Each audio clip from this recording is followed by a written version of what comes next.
Gulistan news में आज जिस हस्ती की बारी है वो अपने आप में एक इतनी बड़ी सेलिब्रिटी है जिन्होंने फिल्म इंडस्ट्री में अपना करियर शुरू किया बैडमैन के तौर पे। बैडमैन होने के बावजूद उन्होंने हर दिल पर राज किया। जी हाँ, हम बात कर रहे हैं गुलशन ग्रोवर जी की। गुलशन जी, गुलिस्तान न्यूज में आपका बहुत बहुत स्वागत है। गुलिस्तान न्यूज देखने वाले सभी दर्शकों को गुलशन ग्रोवर का, बैडमैन का नमस्कार। बोलिए पांडे जी। एक जिस समय पदार्पण किया था, जिस वक्त आपने शुरू किया था अपना करियर, वो दौर एक ऐसा दौर था जहां पे फिल्में इतनी हाइप नहीं हुआ करती थी और आज के दौर में ऐसा हो गया कि फिल्में बहुत फास्ट हो गई हैं। उस दौर को और इस दौर को आप किस तरह से आंकते हैं? पहली बात तो मैं आपको ये बता देना चाहता हूं कि कोई बहुत पुरानी बात नहीं है, कोई बहुत पुराना समय नहीं है। मुझे नहीं लगता कि वो दौर और ये दौर, मैं तो ऐसा लगता है जिस चंद साल पहले फिल्मों में आया हूं कुछ थोड़ा बदला है। मैंने शुरुआत जरूर आप सबके आशीर्वाद से, आज मैं 30 साल से ज़्यादा फिल्मों में हूँ। आगे भी जितने बरस जिंदा रहा मैं फिल्मों में रहूँगा इसी तरह से, इससे एक्टिव, इससे बेहतर पोजीशन में, क्योंकि बदलाव, चेंज, प्रोग्रेस से वो डरते हैं, वो घबराते हैं जिन्होंने अपनी पुरानी दुनिया, पुराना सोच को अपने साथ में जोड़ दिया हो। जिस तरह से आपकी कई फिल्मों ने silver jubilee, golden jubilee, diamond jubilee तक किया है, आज बॉलीवुड एक ऐसे मकाम पर आ गया है जहां पे एक वीक की हिट, 10 दिनों की हिट या 51 डेज सेलिब्रेट किए जाते हैं। इस परिवर्तन को और इन सब चीजों को आप कैसे देखते हैं? कारोबार का तरीका बदल गया है। पहले क्या कहते हैं कि फिल्म ज़्यादा समय चलती थी पर कम सिनेमा में लगती थी। आज एक ही हफ्ते में हजारों सिनेमास में लगती है, देश और विदेश में एक साथ लगती है। तो वो फर्क भी तो आप देखिए, as far as the collection is concern, as far as कितने लोगों ने पिक्चर देखी वो भी बढ़ गया। तो सिर्फ ये है कि उतने सारे लोग फिल्म देखते हैं, जल्दी देख लेते हैं, इकट्ठे देख लेते हैं और उसके बाद फट से टीवी पे आ जाती है। वरना पहले फिल्म कई बरसों के बाद टीवी पर आती थी। अभी बहुत सारी फिल्में तो 2-3 हफ्ते में ही टेलीविजन पर आ जाती है।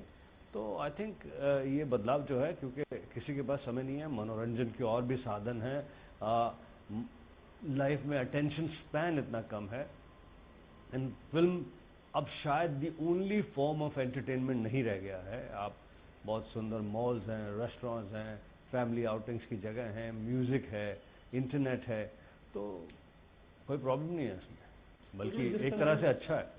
जिस तरह से आपने बॉलीवुड में कई किरदार निभाए हैं, अलग अलग गेटअप्स में, अलग अलग तरीकों से अपने आप को अपने मतलब हमेशा दिखाया है, कौन सा किरदार ऐसा जो आपके एकदम दिल को छू गया हो, जो एकदम आपको लगे कि यार ये किरदार मैंने जो किया है ये मेरे लिए एकदम बेहतरीन है? वैसे सभी अच्छे हैं, जो भी आपने किया सभी बेहतरीन हैं, एक से बढ़ के एक है। कोई ऐसा खास किरदार?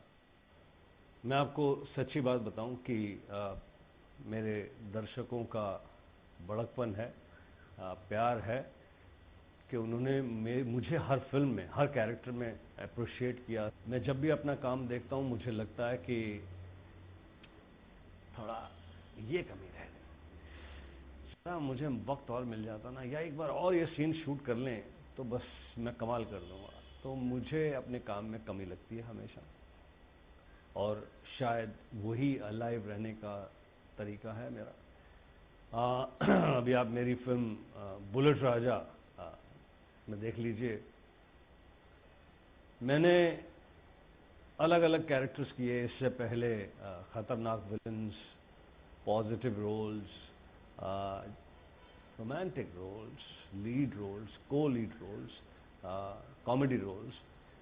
अब बुलेट राजा में मैं ऐसे खलनायक की भूमिका में आ रहा हूं जो पहले के खलनायकों से मिलता नहीं है।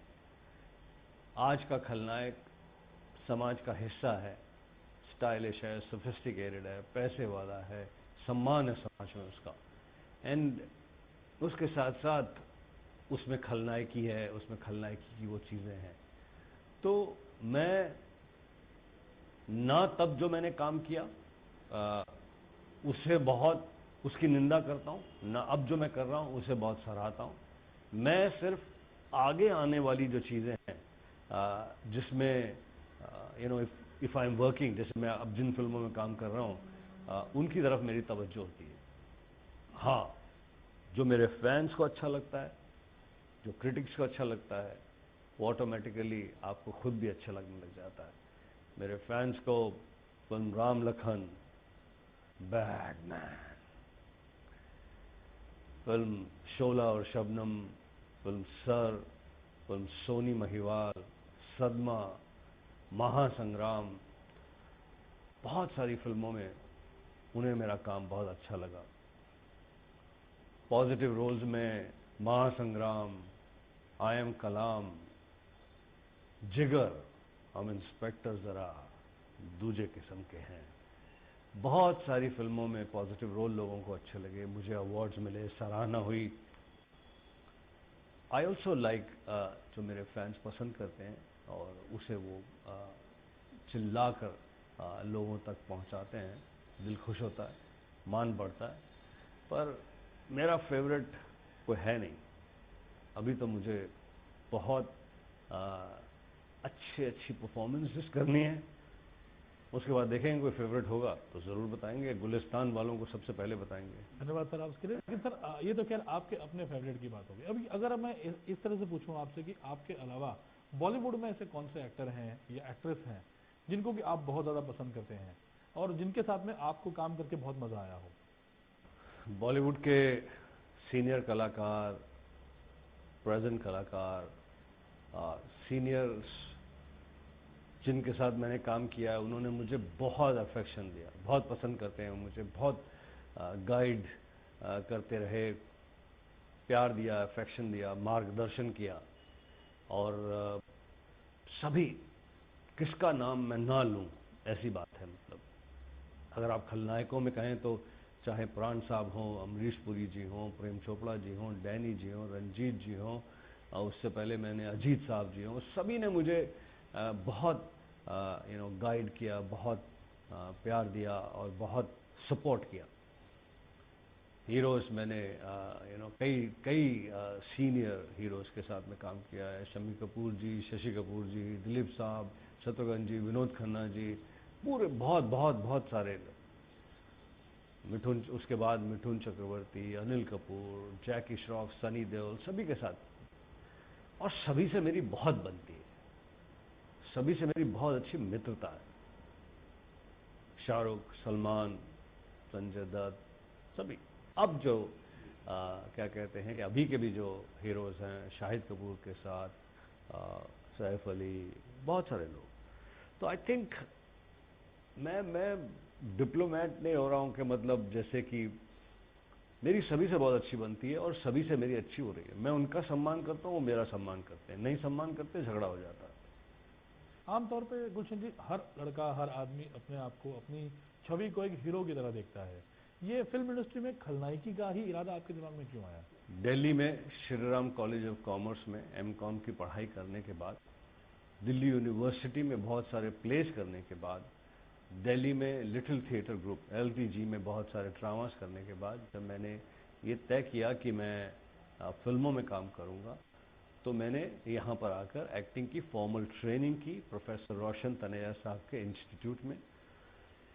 मेरी क्लास में अनिल कपूर, प्रोफेसर रोशन तनेजा साहब के एक्टिंग इंस्टीट्यूट में मेरी क्लास में अनिल कपूर, स्वर्गीय मजहर खान, सुरेंद्र पाल, मदन जैन, बहुत सारे लोग थे। अनिल चूँकि सक्सेसफुल है मेरी तरह, तो अनिल का नाम सभी जानते होंगे। तो एक्टिंग ट्रेनिंग करने के बाद प्रोफेसर रोशन तनेजा साहब के एक्टिंग स्कूल में मैं 7 साल तक एक्टिंग का टीचर था। संजय दत्त, कुमार गौरव, सनी देओल, टीना मुनीम, बहुत सारे लोग मेरे स्टूडेंट थे, इंक्लूडिंग गोविंदा भी मेरा स्टूडेंट था वहाँ पर एक्टिंग स्कूल में। एजुकेशन की बैकग्राउंड, फॉर्मल एक्टिंग की ट्रेनिंग ये करने के बाद मैंने फिल्म इंडस्ट्री में सक्सेस हासिल करने के लिए, प्लस इसे अपनी ज़िंदगी का मोस्ट इम्पॉर्टेंट हिस्सा बनाने के लिए मैंने उसकी स्टडी किया, उसे एनालाइज किया। मेरी स्टडी में निकला कि हीरो का करियर शॉर्ट होता है, क्योंकि जब तक लोगों को हीरो गुड लुकिंग लगता है, पसंद आता है, उसकी पिक्चर चलती हैं, उसके बाद गड़बड़ हो जाती है। खलनायक का करियर, जब उसका ना कुछ, खलनायक के करियर का ना उम्र से कोई इशू है, ना आप कितने गुड लुकिंग हैं या आप कैसे लग रहे हैं, एक्टिंग, आप कैसी एक्टिंग कर रहे हैं, किस तरह से आप स्क्रीन पर आकर उस कैरेक्टर में एकदम से छा जाते हैं। चूंकि मैं पूरी जिंदगी एक्टिंग करना चाहता हूं, तो मैंने खलनायक का रोल चुना। चूंकि मैं अपनी एक्टिंग एबिलिटी दिखाना चाहता हूं, खलनायक has to be a very very good actor. Hero फिर भी थोड़ी कम एक्टिंग वाले चल जाएगा। इन सारी वजह से मैंने डिसाइड किया कि मैं खलनायक बनूंगा। उसी क्लास में, उसी जगह पर मेरे दोस्त अनिल कपूर ने डिसाइड किया वो हीरो बनेगा। तो फिल्म दीवार की तरह एक चला गया हीरो बनने, एक चला गया खलनायक बनने। जिस तरह से अब कई फिल्मों में देखा जा रहा है कि हीरोज भी नेगेटिव रोल्स में आने लग गए हैं और काफ़ी नेगेटिव रोल के काफ़ी पॉपुलैरिटी उनको मिल रही है उसमें। तो इस विषय में कहीं ना कहीं पे जो जिनकी छाप लगातार विलन के तौर पर बनी हुई है, कहीं उनके लिए कोई एक ऐसा खतरे का संकेत नहीं है? हीरो भी खलनायक का रोल कर रहे हैं, मैं समझता हूं तो बहुत अच्छी बात है। क्यों?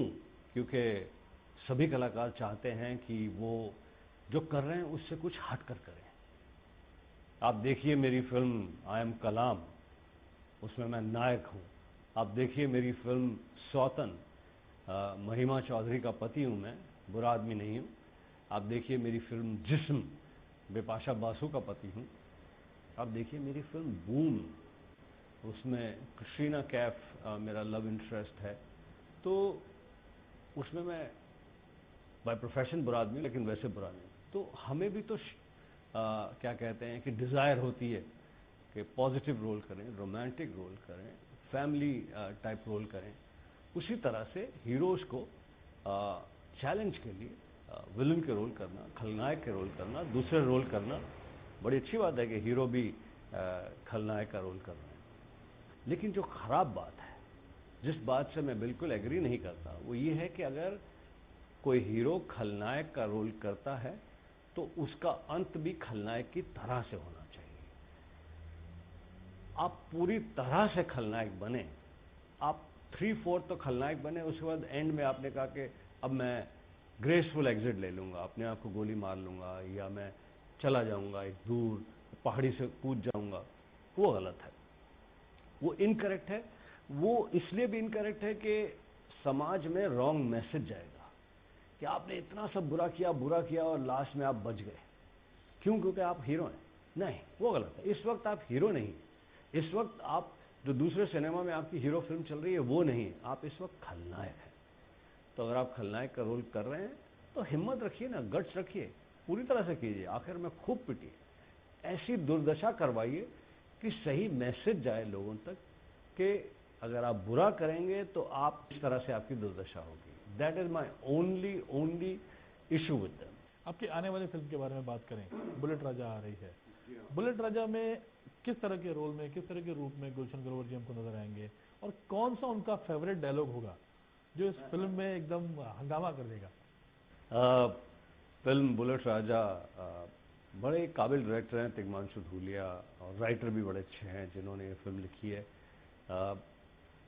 इंटरेस्टिंग नॉर्थ इंडिया में, यूपी में फिल्माई गई ये कहानी है। हमने ज़्यादातर शूटिंग लखनऊ में की है और शूटिंग पे बड़ा मज़ा आया। मैं चाहूँगा आप ज़रा शूटिंग के कुछ हमारी शूटिंग के सीन्स दिखाएं। शूटिंग के दौरान जो हम लोग किस तरह से तैयारी कर रहे थे, किस तरह से हंस खेल रहे थे, कैसे हम लखनऊ की उस रोड हजरतगंज पर ये सीन पिक्चराइज कर रहे थे। आप प्लीज़ गुलिस्तान के दर्शकों को ज़रूर दिखाएं।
तो तुम वो बच्चे हो जिनकी गुप्ता इतनी तारीफ करता है। आज दर्शन हो गए।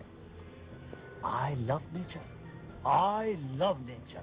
मैं तो अपनी बिल्डिंग में सब कुछ नेचुरल इस्तेमाल करता हूँ। आप लोग इस पेड़ को बहुत प्यार करते हैं ना, दैट्स गुड। इसीलिए आपने मेरे सबसे बड़े क्लाइंट को सब बता दिया। I love nature, I love nature. चांद को तोड़ दूंगा, सूरज को फोड़ दूंगा, अगर तू हाँ कह दे तो पहले वाली को छोड़ दूंगा।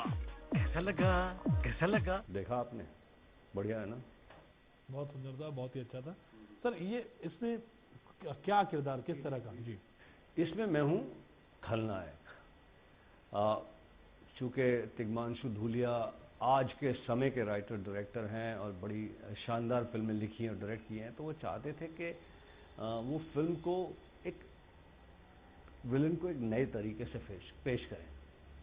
तिग्मांशु धूलिया आज के राइटर डायरेक्टर हैं और वो चाहते थे कि वो खलनायक को, विलन को एक नए तरीके से पेश करें। और नए तरीके यानी कि मैं तो हर फिल्म में आता ही नए तरीके से हूँ, अलग अलग लुक, अलग अलग अंदाज, पर वो चाहते थे कि आज समाज में जिस तरह से खलनायक है उसका रिप्रेजेंटेशन हो। तो मेरा जो बुलेट राजा में जो मेरी रोल है वो है एकदम stylish, sophisticated, very wealthy, arrogant, most powerful businessman of northern India, जिसके पैसे की ताकत से वहाँ की सरकार चलती है। कुबेर है वो, पैसे का राजा है। सैफ अली अगर बुलेट का राजा है तो मेरा कैरेक्टर बजाज साहब पैसे का राजा है। और जब पैसे का राजा, इतना पावरफुल आदमी, इतना स्टाइलिश आदमी, उसको कोई एक छोटा मोटा क्रिमिनल बुलेट राजा जैसा अपनी बेवकूफ़ी से पंगा ले लेता है तो फिर फिल्म में गर्मी और बढ़ जाती है। इस तरह का कुछ कैरेक्टर है मेरा। कोई खास डायलॉग फिल्म में आपका? मैं ज़्यादा बेहतर डायलॉग, ज़्यादा बढ़िया डायलॉग जो हैं वो सैफ अली को दिए गए हैं, क्योंकि उसका कैरेक्टर जो है सैफ अली का, फिल्म में बहुत ज़्यादा अच्छे डायलॉग सैफ अली को दिए गए हैं। क्योंकि मुझे लगता है कहीं पे तिग्मांशु धूलिया जो डायरेक्टर हैं वो खुद यूपी से हैं और वो सैफ के कैरेक्टर में अपने आप को देखते हैं, मुझे ऐसा लगता है। तो ज़्यादा शानदार डायलॉग सैफ को दिए गए, मुझे भी दिए गए बहुत बढ़िया बढ़िया डायलॉग, लेकिन सुनाऊंगा नहीं, देखो जाके बुलेट राजा।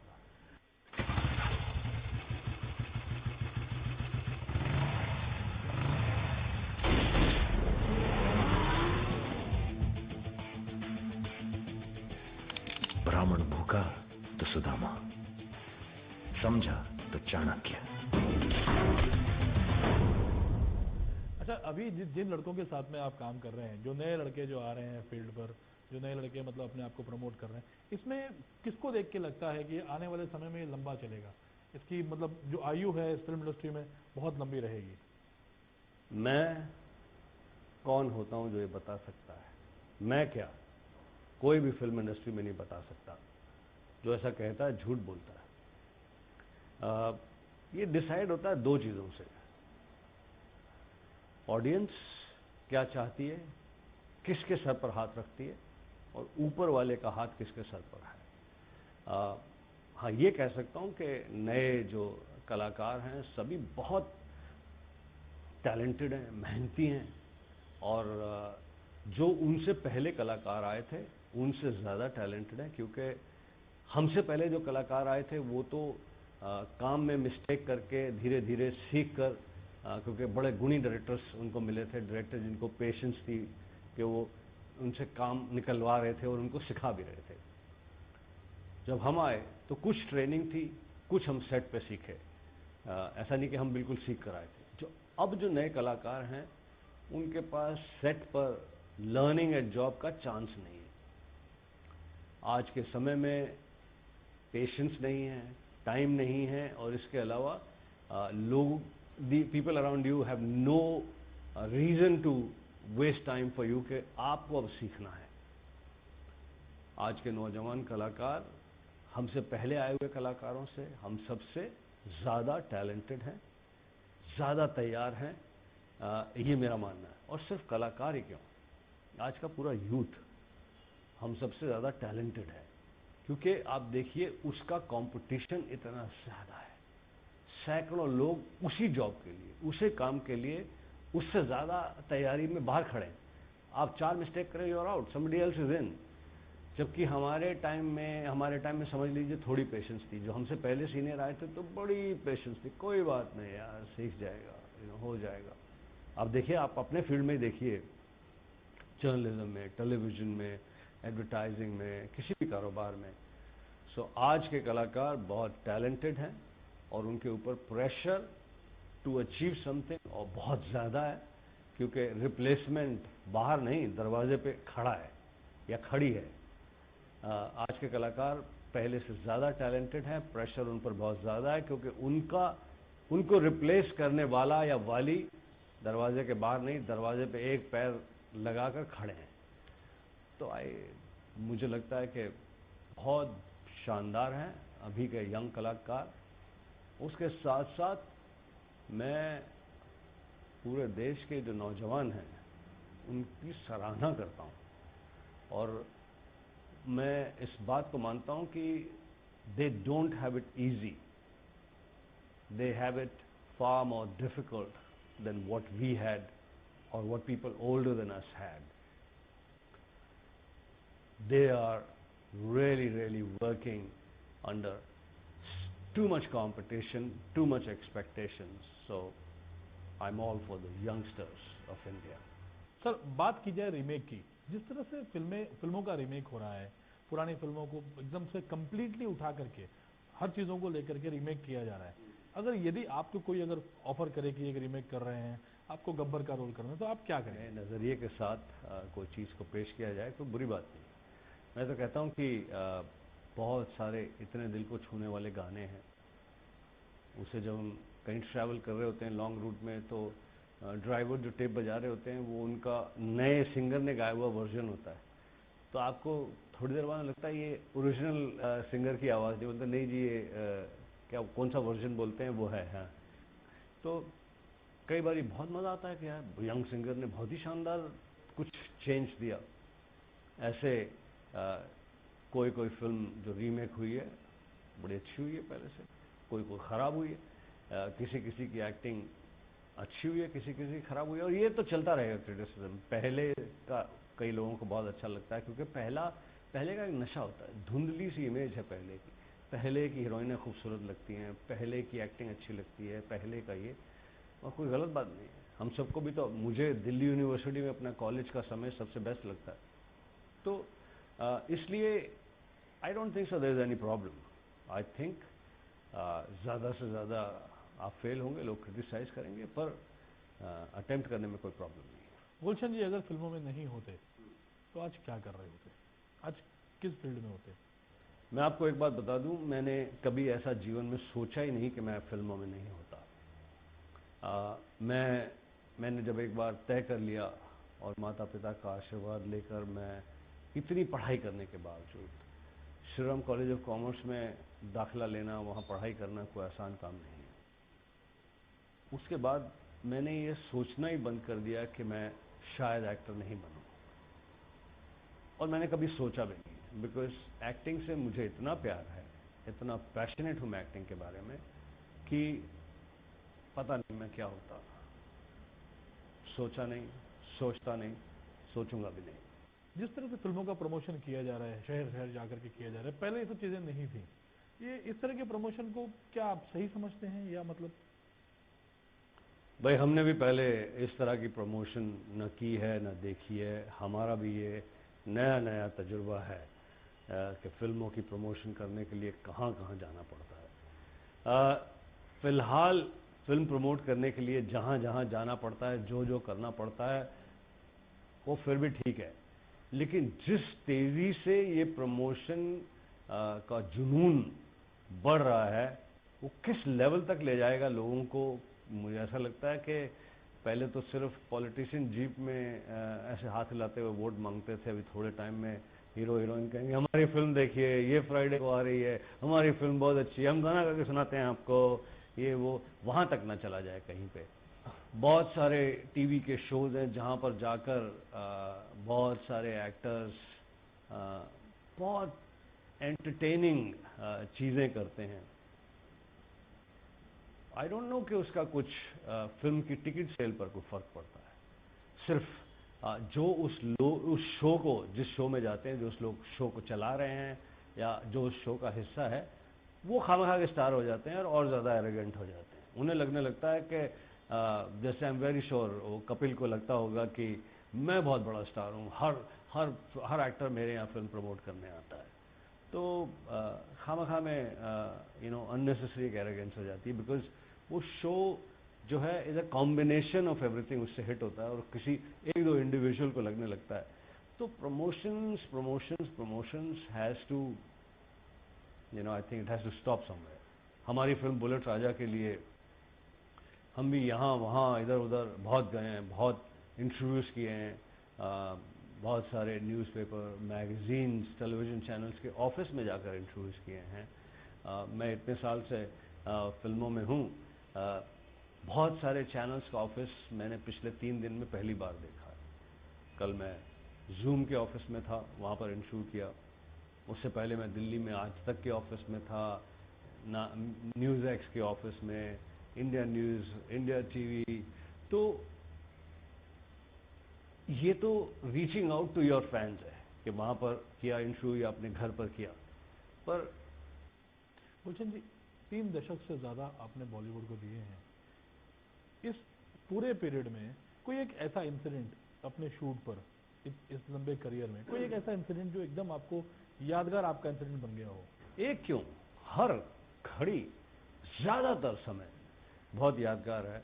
बहुत प्राउड हूँ मैं इस बात से, बहुत खुश हूँ मैं इस बात से कि इस बेहतरीन शानदार इंडियन फिल्म इंडस्ट्री का, जिसके कि हम ग्लोरियस 100 ईयर्स मना रहे हैं, का कम से कम 35 ईयर्स के करीब एक एक्टिव फैमिली मेंबर हूँ। फ़ख्र है मुझे, खुशी है मुझे। I am very very proud to be an active member of the Indian film industry, and I'm very proud of the fact कि आज भी मेरी फिल्म आफ्टर फिल्म आ रही है। बुलेट राजा लग रही है, एक हफ्ते पहले सुपर से ऊपर लगी थी, उससे पहले बात बन गई लगी, और अब उसके बाद लगेगी टी सीरीज की फिल्म यारियां। उसके बाद भी बहुत सारी मेरी फिल्में आ रही हैं। तो मेरे ऊपर आपका प्रोग्राम देखने वाले जो दर्शक हैं, जो मेरे फैन हैं, उनकी गुड विशेस है, उनका आशीर्वाद है कि I am here and I shall be here. इसके साथ मैं गुलिस्तान के सभी दर्शकों को नमस्कार कहता हूँ। तो ये थे फिल्म इंडस्ट्री के बैडमैन गुलशन ग्रोवर जी। इनसे बात करके उम्मीद करते हैं आपको बहुत अच्छा लगा होगा, आपने इस कार्यक्रम को काफ़ी एंजॉय किया होगा। अगले हफ्ते फिर बारी होगी एक बड़ी हस्ती की। तब तक के लिए नमस्कार। हाय, मैं हूं मोना सिंह और आप देख रहे हैं गुलिस्तान।